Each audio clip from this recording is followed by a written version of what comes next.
대방광이라고 하는 것은 인과가 없는 가운데 인과를 연 것이요.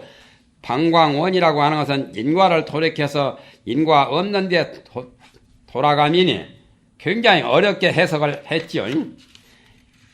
이른바 이 법계로부터 흘러나와서 이 법계에 돌아가지 아니함이 없다고 하는 그 말이 바로 그것이다. 무불종차 법계류 무불한귀 차법계라고 하는 것은 섭대승론 말씀이요. 무착보살 그 말씀을 여기다 갖다 놓은 거죠. 자기를 깨닫고 닦아서 스스로 수행을 해서 타인을 교화하는 것은 대방광이요. 자기를 닦아서 수신을 해서 징득함에 나아가서 징득한 바 없는 것을 징득하고 또 자기를 징득해서 개화하여 교화를 하되 교화한 바가 없으며 징화가 함께 원만해서 차제하여 걸림이 없는 것은 방광원이니 이것은 선바 장엄 광로를 깨닫는 길을 장엄하며 장엄 아닌 장엄이다 말이야. 숭명교지 원해왈 명교대사를 가리킵니다. 개숭법사 시문의 존승편에 나오죠. 그냥 명교대사라고만 해도 될걸 숭이라니까지 써가지고 숭은 송나라 때 유명한 개숭대사라는 분이 있어요. 개숭 송나라 임금이 명교대사라고 호를 나눴죠. 개숭법사를 교회에 박다고. 명교대사 전집이 대장경 속에 나와 있어요. 관세음보살을 많이 하시는데 글도 천하 문장이고 도를 굉장히 확철대오하게 깨달았어요. 그래서 치문에는 존승편 하나만 갖다 놓았죠. 명교대사의 존승편 주응이 없다는 거. 그래 유교 같은 거 도교 같은 거 또는 불교에 대해서 개숭대사가 써놓은 그 문집 글이 천하문장이요. 구양수 같은 이도 보고 탄봉한 거예요. 구양수는 당송 8대가 천하문장 아니요? 그분도 개숭법사의 이 글을 보고 참 잘했다고 칭찬했어요. 유교식으로 문장을 유창하게 잘했는데 관세음보살만 늘 염을 했는데 실력을 받은 분이라. 마녀원을 저술했어요. 그래서 송나라 인종황제가 보고 굉장히 좋아했죠. 진종황제나 그분이 말하기를 성인의 도성은 반드시 인과 수징을 먼저 한다고 했으니 여기서 부자는 어조사 부자요. 진실하다 이 말씀이요. 틀림없다. 개숭대사의 말씀이 틀림없다 말이에요. 12장으로서 배대를 하면 원각경이 12장인데 곧 문수 1장은 신해문에 의지하여 그 대를 밝힌 것이요. 보현보살장으로부터서 정제업장 보살장 거기까지 8장은 자리문에 의해서 그 방을 밝힘이요. 대방광하는 방을 밝힌 거죠. 보각보살 보각 1장은 이타문에 의하여 그 광을 밝힌 것이요. 원각의 1장은 징화 구경문에 의하여 그 원을 밝힌 것이라. 문수 1장이 신해문에 의지하여 그 대를 밝힌 것은 무엇이냐. 그 경문에 말하기를 대타라니 문이 있으니 이름이 원각이 됨이라. 일체 청정한 진여와 보리와 열반과 미 바람일 등을 유출해 낸다고 하셨으니 이것이 전바 그 대를 밝힌 것이요. 이렇게 분류해서 말하니까 그렇지 뭐 문수장에 어디 대만 밝히겠어요. 대방광을 다 밝혔지.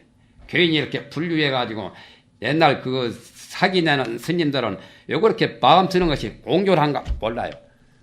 나는 그래서 옛날 사기낸 스님들 사기를 별로 추종하지 않아요.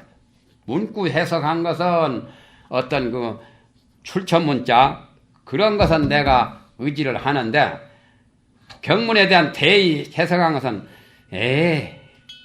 변변치 못하다고 나는 그렇게 추사 선택을 해요. 그런데 다른 분들은 사기가 제일이냐 사기는 자기 할배 이상으로 보실 줄 알지. 그러니까 지금 사람들이 옛날 사기낸 스님 맛도 못해가지고 공부가 옛날 사기내는 스님보다 더 높아야지 왜 그 밑에서 고개 숙여가지고 뿍뿍 기다녀 어린애같이.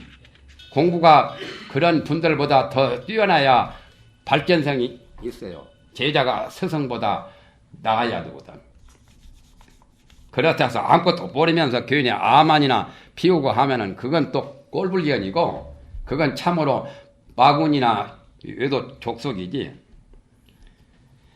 또 말하기를 일체 열애가 원조 청정각상에 의지해서 그러니까 원조하는 청정각상 청정각이라고 하는 것이 내나 원각자리죠. 거기에 의지해서 영원히 무명을 끊고 비로소 불도를 이룬다고 했으니 이른바 원조라고 하는 것은 그 신해의 이름이요. 원조를 신해로 번갈지 행징도 원조 아닐 게 없지요. 나는 그래서 이름을 바꿔가지고 원조각성이라고 했죠. 원각경 말대로 원조를 이렇게 쓰고 각성이라고. 처음에는 내가 각성이라고 일울성자를 했다. 내가 내 이름 지었거든요. 우리 원사스님이 너는 법명을 뭐라고 하겠느냐 해서 나는 불문에 들어온 것이 각성을 하기 위해서 들어왔으니까 각성이라고 하겠습니다. 그러니까 그러면 그렇게 해라 했는데 나중에는 이 성자로 내가 고쳐가지고 원조 각성이라고 각성을 원조한다고. 원조하는 것은 조견하는 것이나 같이 수행도 원조요, 신해도 원조요, 나중에 징득해도 역시 원조인 거예요. 신의 행정이 원조 아닌 게 없어요. 물론 신해 때도 원조해야 되고 수행할 적에도 원조해야 되고 징득한 후에도 원조 나쁠 게 없잖아요. 항상 원조가 그대로인데 원조나 적조나 같은 말 아니요? 열반이 적조 아니요? 부처님은 적조를 하고 보살은 조적한다 그랬죠.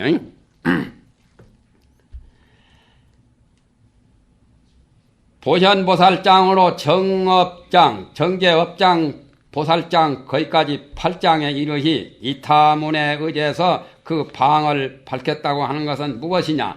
장장에 나타낸 바가 다이 혹을 끊고 덕을 나타냅니다. 혹은 보내고 덕은 원각의 열의 성덕이죠. 진망과 사정에 대해서 결택하고 분명하고 그 뒤를 정상해서 제지와 안지와 쌍지의 의미를 다 포함했으니 아까 저 위에서 말했던 거 세 가지 삼지로 설명을 했었죠. 4페이지에 4페이지 둘째 줄에 방의 의미가 제지와 안지와 쌍지라고 했죠. 이것이 쓴 바 보현 보살 등 보살장 그 밖에 8장들이 다 자리문에 의해서 그 방을 밝힌 것이라. 그 가운데 또한 광의 의미가 있으되 이것은 겸으로 한 것이고 정은 아니다. 겸은 보조가 되는 거죠. 부칙으로 정통은 정식은 아니다 말이죠. 겸이나 방이나 같은 말이지. 겸은 보조 역할 하는 거죠. 겸방, 방이나 똑같은 거. 방. 천사가 경을 보는 것은 그건 겸수지요. 또 교가에서 선을 하는 것이 전문적이 아니고 그걸 곁들여서 하는 것이 겸이거든. 겸수.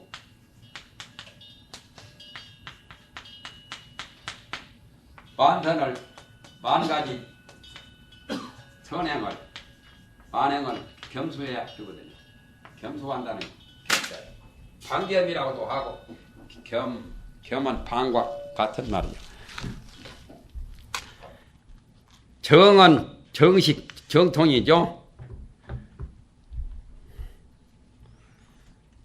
금강경 독송하는 사람은 금강경이 정이고 다른 것을 곁들여서 하면 그건 겸이라요. 보각일장이 이타문에 의하여 그 광을 밝혔다고 한 것은 무엇이냐? 보각이라고 말한 것은 널리 나의 깨달음으로써 후각을 깨우친다는 그런 말이니, 그러니까 후배를 깨우치는 거죠. 후래 자기보다 그 다음 사람 제자들, 경문에 말하기를 모든 중생으로 하여금 어떤 사람을 구하고 어떤 법에 의지하며 내지 저 군명들로 하여금 사견에 떨어지지 않고 널리 모든 근기를 포섭하여 널리 하여금 개옥해 하겠나이까라고 물었으니, 이것은 쓴바 보각의 일장이 이타문에 의하여 그 광을 밝힌 것이냐. 그 가운데 방의 뜻이 없지는 아니하되 또한 이 겸이고 정식 정은 아니다. 원각보살장, 원각보살 일장이 칭화 구경문에 의지하여 그 원을 밝혔다고 한 것은 무엇이냐? 원각이라는 보살 이름이죠. 원각이라는 말은, 그러나 원각경도 역시 그 보살 이름과 똑같죠. 자타의 각이 원만하여 구경에 원만 지극한 것을 말한 것이니, 경문에 말하기를 저희 등이 원각보살이 말한 거죠. 지금에 이미 개호를 얻었다고 한 것은 자징한 자기가 스스로 징득한 원만이고, 그 다음에 원각경 그 원각장에 모든 근기를 거두어 다해서 함께 원각에 돌아간다고 하는 그 경문은 중생들을 만물을 교화하는 원만이니라. 이미 깨달았다는 말과 또 섭진했다고 하는 그런 의미는 앞에서 나타내지 못했거늘 이 원각장에서만 여기서 독특하게 있었으니, 이것은 쓴 바 원각의 한 장이 징화 구경문에 의지해서 그 원을 밝힌 것입니다. 다만 그 가운데 보현보살장, 보한보살장 그 두 장은 이 상근기가 수증함이니 그 경문에 징의 의미를 다 포함하고 있다면 신의 행증하는 징이죠.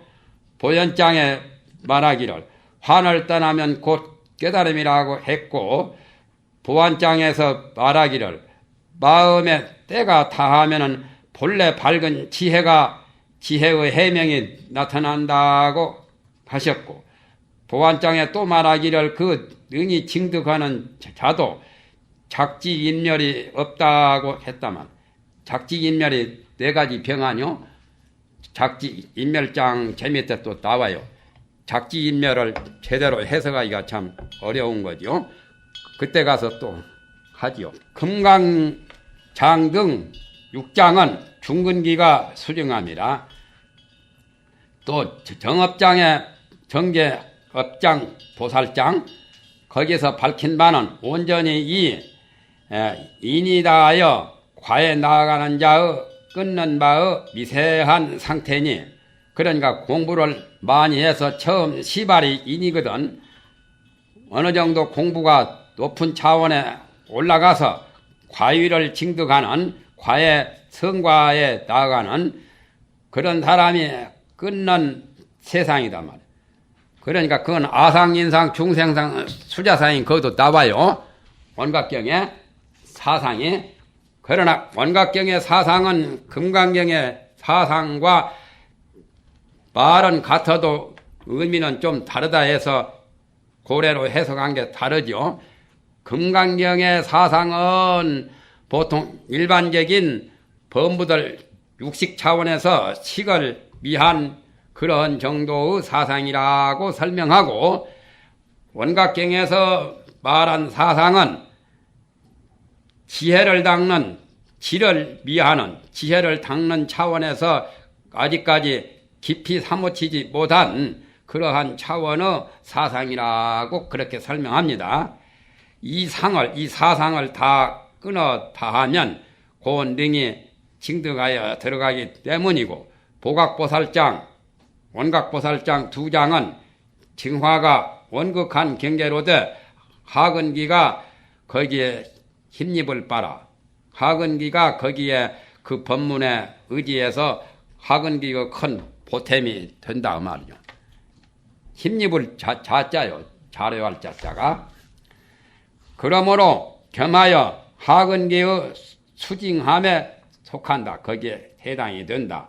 여기에 이름에 정종이 이미 두루해서 원각경의 법문이 정종, 서분, 정종분, 유통분 하잖아요. 본론이 정종이라요. 무슨 경마다 처음에 서론은 서분이고 본론이 정종분이라고 전번에 말했죠. 그 정종이 원각경 법문이 거지반 일단락 되었어요. 그래서 능히 전하여 후대의 사람들에게 모범이 법이 되기 때문에, 그러므로 현선수장이 있으면 현선수 보살이 이 원각의 법문을 어떻게 유통해야 됩니까? 그런 것을 질문을 했죠. 그게 유통분이라요. 자, 현선수장은 그 앞에는 정종분이고, 이것인지건 유통에 속하고 또 모든 장어 대지를 맺어서 결속해서 나타내는 것이다. 그만합시다.